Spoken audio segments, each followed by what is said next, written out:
Chapter 1: The Heart of Arendelle. In the kingdom of Arendelle, a perpetual silent winter had settled upon the land. It wasn't the natural, gentle cold that came and went with the seasons, but a magical, unchanging frost that had seized the kingdom years ago.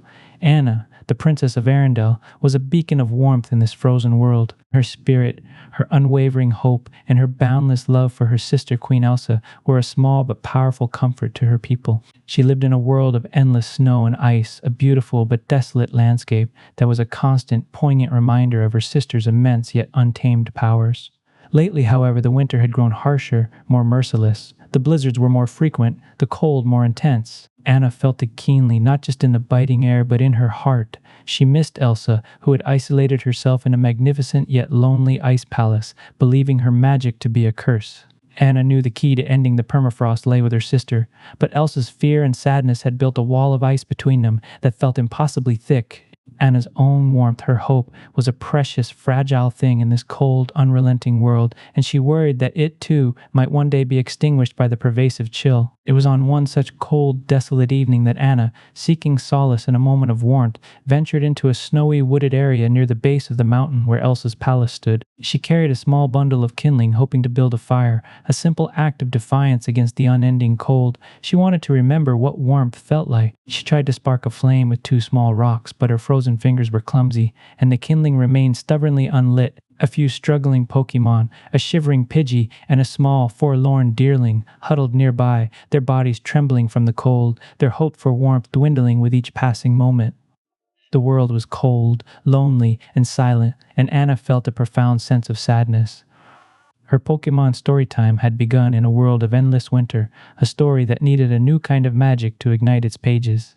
Chapter 2: The Fire-type Anomaly and the Cold-Fire Cinder, a young Charmander, was a rare and beautiful anomaly in this world of eternal winter. His community, a small, hardy group of Fire-type Pokemon, had managed to survive the permafrost by huddling together in a hidden, geothermal cavern, their collective warmth a last bastion against the encroaching chill. But even in their warm sanctuary, they felt the intensifying cold, the subtle, profound sadness that permeated the air. Cinder felt it keenly, his tail flame, a living part of his soul, would sometimes flicker nervously, its orange light paling in response to the world's deep freeze. Cinder was not like other Charmander.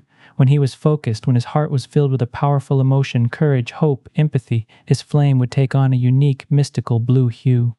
It was a cold fire, a flame that didn't melt snow or burn wood, but instead provided a strange, soothing warmth, a light that felt like a perfect balance of heat and cold. The elders, wise Arcanine with fur as white as the snow, spoke of this blue flame in hushed tones, a symbol of a lost harmony, a unity of fire and ice that had once sustained the seasons. They saw in Cinder's unique flame a glimmer of hope, a sign that the permafrost could one day be overcome. "Go, Cinder!" and Arcanine had urged him. "Find the source of this despair. Find the one who can bring balance back to the world. Your blue flame, it is the key."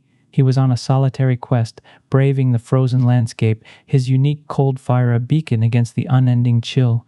He felt a deep magnetic pull towards the heart of the permafrost, to the source of the unnatural cold. He was driven by a need to find balance, to bring warmth back to the world. It was on this journey that he stumbled upon a small wooded area and saw a lonely figure sitting by a pile of kindling, her face a mask of sorrow, her frozen fingers too cold to strike a spark. He saw her, and for the first time, Cinder felt a profound sense of empathy, a deep, immediate connection to another soul in this cold, desolate world. Her face was beautiful, her hair a warm, vibrant color, and her eyes, though filled with sadness, held a small, defiant flicker of hope. He knew she was not a fire type, and yet she radiated a warmth that was as powerful as any flame he had ever seen. He knew instinctively that this was the person he was meant to find. This was a Pokemon storytime moment, a meeting of two lonely souls, a fire-type Pokemon and a princess, both carrying a small, defiant spark of warmth in a world of ice. Chapter 3: The Unlikely Campfire. The air was still and cold, and the sound of Anna's frustrated sigh as she dropped the cold, flinty rocks was a poignant sound in the silent, snowy woods. Her sadness felt almost tangible, a heavy presence that hung in the air. Cinder, seeing her despair, knew he had to help. He approached her slowly, his tail flame casting a warm, orange glow on the pristine snow. Anna, hearing the crunch of snow, looked up, and her eyes widened in disbelief. A Charmander, creature of fire, here in the heart of the permafrost where he should not be. She saw his wide, brave eyes and his vibrant tail flame, a miniature sun against the pale blue of the twilight. Her first instinct was to pull away, to fear the warmth, but then she saw his face, his small, gentle smile, and felt a profound sense of trust. "Hello," she whispered, a small, fragile smile appearing on her face. Cinder let out a soft, "Char!" a sound of greeting and reassurance. He nudged her hand, then nudged the pile of kindling with his nose. Anna, understanding his intent, nodded. She watched in awe as Cinder took a deep, steady breath, and then, with a small, focused ember, gently touched the kindling. The wood, cold and damp, resisted at first, but Cinder's flame, pure and unwavering, found a hold, and with a soft, gentle crackle, a small, vibrant fire sprung to life. The warmth was a shocking, comforting presence in the icy air. Anna held her hands out to the flames, a look of profound relief and joy on her face. Cinder, seeing her happiness, felt his own heart swell with emotion. He was so happy to see her warm, to see her smile. And in that moment, in that shared warmth, Cinder's tail flame, fueled by his empathy and his pure heart, began to change. Its orange light softened, then turned a beautiful, mystical blue, a cold fire that didn't melt the snow around the fire, but instead provided a strange, comforting warmth, a perfect balance of heat and cold. A few of the struggling Pokemon nearby, a shivering Pidgey and a small, forlorn deerling, cautiously approached the campfire, their eyes wide with wonder at the blue flame, their bodies now safe from the chill. A flame that burned with a gentle, calming warmth. It's beautiful," she whispered, her voice filled with awe. "It's not cold, and it's not hot. It's perfect." She looked at Cinder, then at the fire, a new understanding dawning on her. Her kingdom's endless winter was a profound imbalance of cold, and Cinder's flame, it was a perfect magical balance of warmth and cold. Her Pokemon storytime had now introduced her to a new friend, a fire-type Pokemon with a beautiful mystical blue flame, a key to a lost harmony, a beacon of hope in a frozen world.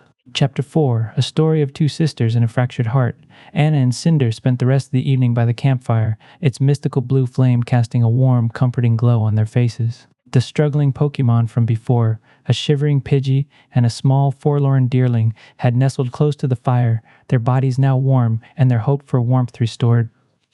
Anna, filled with a renewed sense of courage, told Cinder her story. She spoke of her sister Elsa, whose immense but chaotic powers had plunged their kingdom into this eternal winter. She spoke of the day the permafrost began, and of Elsa's subsequent isolation, her fear of hurting those she loved. Cinder, listening intently, felt a profound empathy for Elsa. He knew what it was like to have a powerful, misunderstood magic. He knew what it was like to be a lonely anomaly in a world that didn't understand you. He understood that Elsa's cold was not born of malice, but of fear, a fear that was slowly but surely being amplified by an external force. Anna then spoke of a legend, a story passed down through generations of a heart of seasons, a powerful magical nexus that had once maintained a perfect balance of warmth and cold in their world. But lately, she said, the heart of seasons had been fractured, its power out of control. "And Elsa's fear," Anna whispered, her eyes filled with sorrow. "It's amplifying the cold, making it more powerful. She thinks she has to be alone. She thinks her magic is a curse." Cinder, with his unique cold fire, understood. The blue flame was a symbol of a lost harmony, a unity of warmth and cold that had once existed between the two sisters and their world. The heart of seasons was a nexus of this harmony, and it was broken. Cinder, with his unyielding warmth and his unique cold fire, was a key to mending it. Suddenly a cold, sharp voice, filled with a subtle, insidious malice, slithered from the deepest shadows of the woods, its words like a frozen whisper. "Heed the fear, princess," the voice hissed, a chorus of dark thoughts. "Embrace the cold. The fire lizard, he will only bring ruin. His warmth will melt everything you love. Your sister, her power, it is meant to be alone. It is meant to be cold. The world, it was meant to be frozen." Anna instinctively pulled back, her face contorted with a profound, terrifying sadness, her hands trembling uncontrollably. She looked at Cinder, then at the fire, a flicker of doubt in her eyes. The voice, the chill wraith, as Cinder instinctively named it, was feeding on her fear, trying to sever her newfound connection with him. But Cinder, with a defiant "Char!" leaped forward, his blue flame flaring in a burst of pure, cleansing warmth. He had to prove the chill wraith wrong. He had to show Anna that her fear was a weapon against her, and that her hope, her love for her sister, was a powerful, magical force. He had to show her that fire and ice were not enemies, but two sides of a coin, two forces of nature that, when united by a bond of love and friendship, could overcome the greatest cold of all. The Pokemon Storytime had now revealed a dire truth. The permafrost was not an accident of magic, but a deliberate act of evil, orchestrated by a sinister, unseen puppet master who sought to destroy all hope, all love, all warmth, all for a tyrannical kingdom of cold. Chapter 5. The Chillwraith's Deception. The whispers from the shadows were relentless, a chorus of insidious thoughts feeding on Anna's deepest fears, threatening to pull her into a vortex of profound despair. "The fire is dangerous," the Chillwraith hissed, its voice like cracking ice. "It will burn away your hope. Your sister's cold. It is the only way. It is her only true power." Cinder, seeing Anna's anguish, leaped forward, his blue flame flaring with defiant courage. He unleashed a powerful ember, not at the shadows, but at the ice itself, causing a spectacular explosion of steam and light, a brief, beautiful moment of warmth and cold in perfect harmony. The whispers momentarily subsided, and Anna, freed from their immediate grasp, looked at Cinder with a newfound clarity. "Cinder, you saved me." Anna, with her newfound determination, realized the Chillwraith's game. It was feeding on her fear, using it to fuel its power. She knew that her love for her sister, her unwavering hope, was a powerful, magical force, a direct counter to the Chillwraith's despair. She and Cinder, a duo of fire and ice, warmth and hope, had to find the Chillwraith and defeat it. She explained to Cinder that her sister's palace was the source of the permafrost, and that they had to go there to face the Chillwraith and mend the Heart of Seasons. They embarked on a perilous journey to the Ice Palace, facing challenges from the harsh environment and the Chillwraith's dark magic. The journey was a delicate collaboration of their powers. Cinder, with his cold fire, would create safe pathways on the ice, his flame not melting the ice, but adding a touch of warmth and strength, ensuring it would not crack under their weight. Anna, with her unwavering hope, would provide the mental and emotional strength to resist the Chillwraith's illusions, its whispers of despair and fear. They came across corrupted ice-type Pokemon, the Chillwraith's guardians, whose minds had been twisted by the perpetual cold. They were not malicious, but victims of the same force that had corrupted the Heart of Seasons. One guardian, a massive, ancient Avalugg, its eyes burning with a pained sadness, blocked their path. It lumbered forward, its voice a guttural groan of immense agony. "The sun is a lie. Warmth will bring ruin, a queen born for ice." Cinder, his heart filled with courage, knew he couldn't fight this corrupted guardian with fire. It was a victim, not an enemy. He had to appeal to its deep, buried instincts, to remind it of warmth, to show it that the sun was not a lie. He used his cold fire not to attack, but to draw a beautiful, flowering plant on a patch of ice, a testament to a world beyond the frost.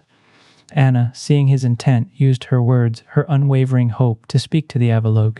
"The sun, it is real." "Warmth, it is real. Your soul, it is not meant to be cold. Your true power, it is meant to protect, not to destroy." The Avalugg stared, its pained eyes widening, as if remembering a long-forgotten world. The combined forces of fire and hope, of warmth and life, had awakened a memory, and the Avalugg, its corrupted chains shattered, moved aside, allowing them to pass. The Pokemon Storytime had now led them into the heart of a frozen labyrinth, a battle against not just cold, but the profound, overwhelming sadness of an entire world. Chapter 6. The Guardians of Despair. The journey to Elsa's Ice Palace was a desperate race against time. The permafrost was intensifying, the cold now a palpable crushing force that threatened to freeze them solid. Cinder and Anna, a duo of fire and hope, moved with a newfound urgency, their bond of friendship a powerful magical force against the encroaching despair. They came across more corrupted ice-type Pokemon, the Chillwraith's guardians whose minds had been twisted by the perpetual cold.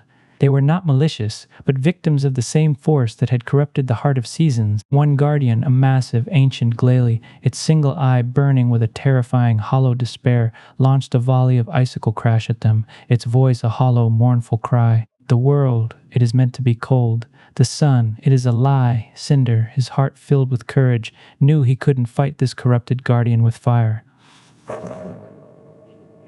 He had to appeal to its deep, buried instincts, to remind it of warmth, to show it that the sun was not a lie. He used his cold fire, not to attack, but to draw a beautiful flowering plant on a patch of ice, a testament to a world beyond the frost. Anna, seeing his intent, used her words, her unwavering hope, to speak to the Glalie.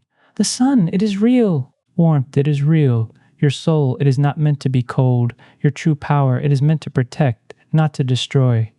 The glalie stared, its pained eye widening as if remembering a long-forgotten world. The combined forces of fire and hope, of warmth and life, had awakened a memory, and the glalie, its corrupted chains shattered, moved aside, allowing them to pass. The Pokemon story time had now led them to the threshold of Elsa's palace, a place of immense beauty and profound sadness. They entered the palace, the immense, oppressive cold, a palpable presence that made them both shiver. They saw Elsa in her throne room, her face contorted with a profound, terrifying sadness, her hands trembling uncontrollably. The Chill Wraith, sensing their arrival, launched the final, devastating mental assault on her. A wave of cold, negative energy that slammed into her, threatening to plunge her into a vortex of profound despair. "She is mine!" the Chill Wraith hissed, its voice a chorus of dark thoughts. Her sadness, it is what fuels me. Her cold, it is what will consume this world. You are too late.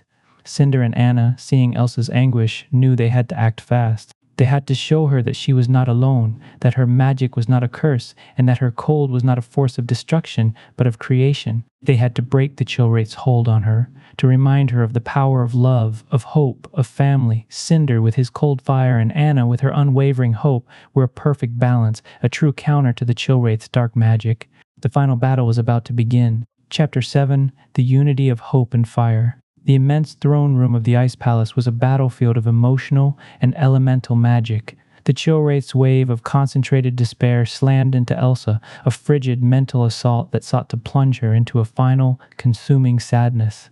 Elsa's body shuddered and her face contorted with the pain of a crippling sorrow. Her ice magic, once a source of creative power, was now a chaotic, self-destructive force, shooting icy spikes from the walls and causing the very palace to groan and crack. Anna, seeing her sister's anguish, knew her bond of family. Her unwavering hope was the key. She would not let fear win. She looked at Cinder, her partner, her beacon of warmth. "Our bond," she projected, her voice filled with a powerful magical force, "is stronger than any cold."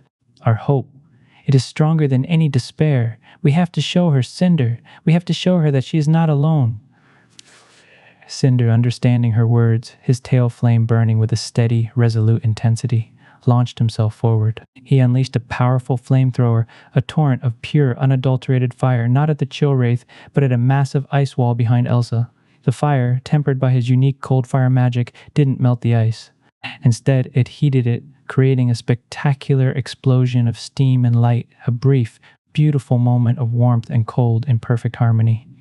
Elsa, seeing the harmonious blend of fire and ice, felt a profound emotional shift. She saw that her magic and Cinder's fire, when treated with respect and care, did not have to be in conflict. They could coexist, even enhance each other. She saw that her loneliness and fear were a weapon against her, and that her hope, her love for her sister, was a powerful, magical force. She smiled, a deep, beautiful smile that reached her eyes. She knew what she had to do. Anna, with her unwavering hope, rushed towards her sister. She embraced her, a physical manifestation of her love and support, a magical force that shattered the Chill Wraith's mental hold on Elsa. "You're not alone, Elsa," Anna whispered, her voice filled with a powerful magical force. "I'm here! We're here! Our bond, it is stronger than any cold!" the Chill Wraith shrieked, a multi-layered cry of agony and disbelief. Its shadowy form, its power source, Elsa's fear, was gone. Its icy essence began to unravel, its ethereal body being torn apart by a force it could not comprehend, a bond of love and friendship it could never break. Elsa, with a newfound confidence, looked at Cinder. She saw in his eyes not a destructive force, but a partner, a brave, fiery creature who saw her not as a monster, but as a queen. She unleashed her power, her hands glowing with her renewed magic. She did not counter his fire.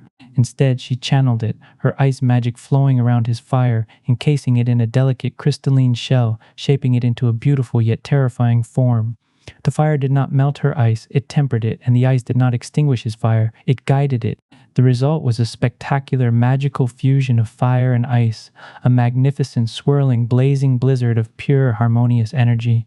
The blazing blizzard, a force of creation and destruction, of warmth and cold and perfect unity, slammed into the Chill Wraith. The Chill Wraith shrieked, a deafening, multi-layered cry of agony and disbelief.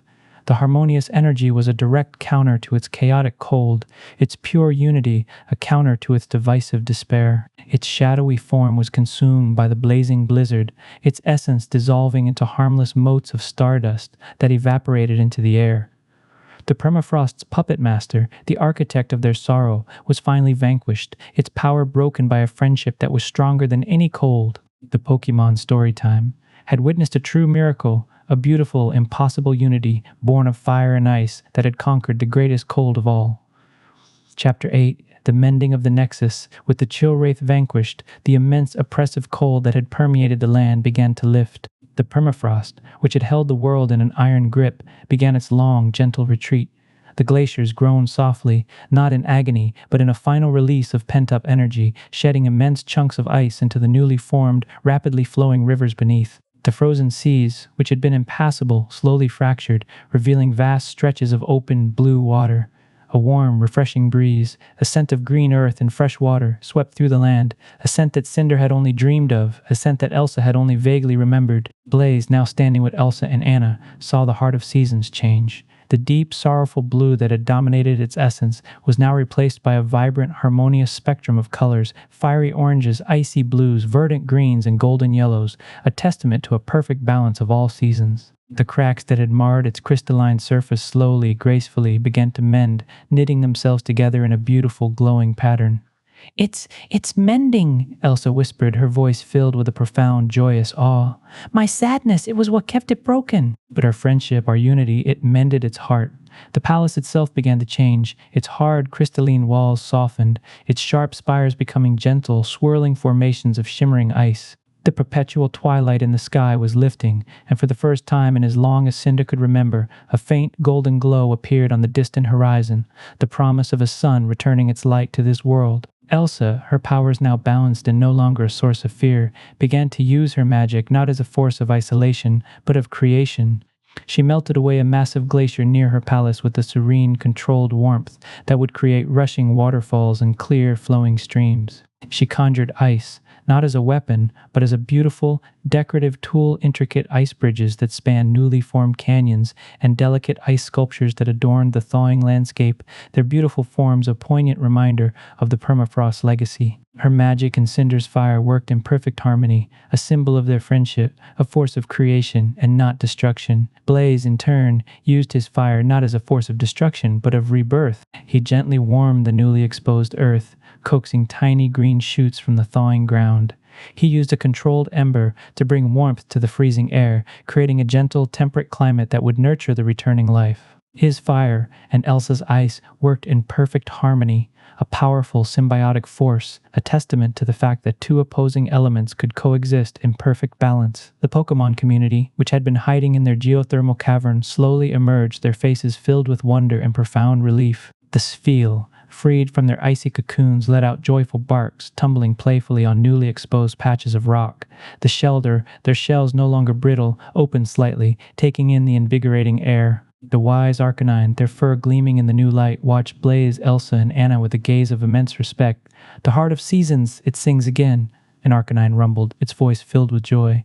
And it sings a song of fire and ice. The Pokemon Storytime had reached its happy ending, a victory born of friendship, a beautiful harmony of fire and ice that had conquered the greatest cold of all. And at the heart of the thawing world, a lonely queen had found her courage, and a small brave Charmander had found a friend. Chapter 9 The Return of the Seasons. With the heart of seasons mended and the chill wraith's influence vanquished, the world began to heal with astonishing speed. The perpetual twilight in the sky gave way to a brilliant blue sun, its golden rays a warm, powerful presence on the thawing land. The permafrost, which had defined their world for so long, was a fading memory, whispered about in tales that seemed to have happened in another life. The seasons, once so violently divided, now flowed seamlessly, each a graceful dance into the next. Elsa's magic, now a source of profound creativity and benevolence, and Cinder's pure fire, a gentle warmth that nurtured life, worked in perfect harmony. They became the quiet guardians of the land, a duo of fire and ice, their combined power, a force of balance and creation. They would melt a treacherous glacier with a serene, controlled warmth that would create a new, life-giving river. They would freeze a raging flood with a precise, graceful stream of ice directing it to where it was needed most. Their friendship was a powerful symbiotic force, a symbol of their unbreakable bond, a beacon of hope for a world that had once been plunged into despair. Cinder, having fully embraced his destiny, often ventured out into the vast, beautiful world, now a mix of lush forests, vibrant meadows, and serene, thawing valleys. He would visit his old, fire-type community who now lived in harmony with the world, their collective warmth no longer a shield against an eternal winter, but a beacon of life in a balanced world. He told them of the brave queen, of the sunstone, and of the incredible power of a friendship that was stronger than any cold. Elsa, in turn, no longer the lonely queen of a frozen palace, used her magic to bring joy and wonder to her people. She would create magnificent ice castles for children to play in, and beautiful shimmering snowmen, each imbued with a touch of her loving memory.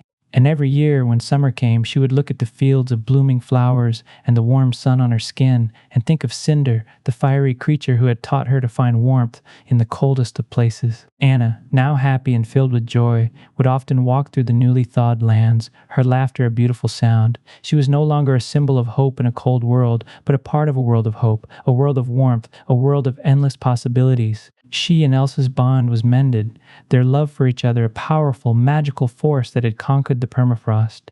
Their story, the improbable tale of a fire-type Pokemon and a queen of ice, became a central part of the world's lore. It was a story of two opposing forces who, through courage and friendship, found a perfect balance, and in doing so, mended a world. Their Pokemon storytime became a legend, a timeless epic about a lonely queen who found a friend, a brave Charmander who found a home, and a world that found its seasons again. The permafrost was gone, the chill rate's influence vanquished, and in its place, an unbroken bond of fire and ice, a beautiful, powerful harmony that would endure for all eternity. Chapter 10: The Unbroken Bond. Years passed, and the kingdom of Arendelle flourished, its landscapes a beautiful, harmonious blend of fire and ice, a living testament to the enduring bond of two friends. The seasons, once so violently divided, now flowed seamlessly, each a graceful dance into the next. The permafrost was a distant, fading memory, Elsa's magic now a source of profound creativity and benevolence, and Cinder's pure fire, a gentle warmth that nurtured life, worked in perfect harmony. They became the quiet guardians of the land, a duo of fire and ice, their combined power a force of balance and creation. They would melt a treacherous glacier with a serene, controlled warmth that would create a new, life-giving river. They would freeze a raging flood with a precise, graceful stream of ice, directing it to where it was needed most. Their friendship was a powerful symbiotic force, a symbol of their unbreakable bond, a beacon of hope for a world that had once been plunged into despair. Cinder, having fully embraced his destiny, often ventured out into the vast, beautiful world, now a mix of lush forests, vibrant meadows, and serene, thawing valleys. He would visit his old fire-type community, who now lived in harmony with the world, their collective warmth no longer a shield against an eternal winter, but a beacon of life in a balanced world. He told them of the brave queen, of the sunstone, and of the incredible power of a friendship that was stronger than any cold. Elsa, in turn, no longer the lonely queen of a frozen palace, used her magic to bring joy and wonder to her people. She would create magnificent ice castles for children to play in, and beautiful, shimmering snowmen, each imbued with a touch of her loving memory. And every year when summer came, she would look at the fields of blooming flowers and the warm sun on her skin, and think of Cinder, the fiery creature who had taught her to find warmth in the coldest of places. Anna, now happy and filled with joy, would often walk through the newly thawed lands, her laughter a beautiful sound. She was no longer a symbol of hope in a cold world, but a part of a world of hope, a world of warmth, a world of endless possibilities. She and Elsa's bond was mended, their love for each other a powerful, magical force that had conquered the permafrost. Their story, the improbable tale of a fire-type Pokemon and a queen of ice, became a central part of the world's lore. It was a story of two opposing forces who, through courage and friendship, found a perfect balance, and in doing so, mended a world. Their Pokemon storytime became a legend, a timeless epic about a lonely queen who found a friend, a brave Charmander who found a home, and a world that found its seasons again. The permafrost was gone, the chill rate's influence vanquished, and in its place, an unbroken bond of fire and ice, a beautiful, powerful harmony that would endure for all eternity.